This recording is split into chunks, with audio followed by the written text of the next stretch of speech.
Well, it's probably safe to say that most people don't want to live next to a cemetery. But Sydney's population is booming and the city needs a new place to bury lost loved ones.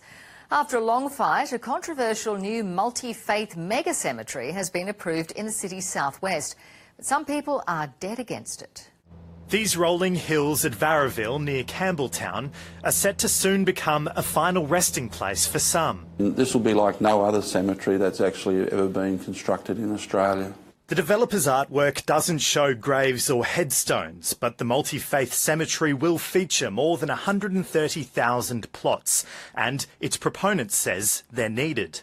Basically, we'll run out of space in the next 25 years to actually bury the dead, and in some cases, in some suburbs of New South Wales, for some religious groups, it's even earlier than that. So this finding is a tremendous outcome for all the above communities, and it will ease pressure on many faith groups. But there's also strong opposition to it. We just feel absolutely devastated, and also it's just a total loss of trust in the system. Jackie Kirkby and her husband Peter own a heritage-listed homestead which will be surrounded by the new development.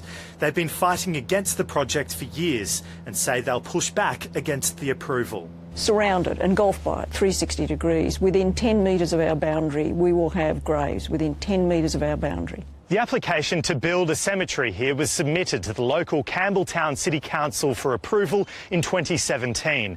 But in 2018, the then Planning Minister, Anthony Roberts, referred it to the powerful Independent Planning Commission. That body has given the project the green light.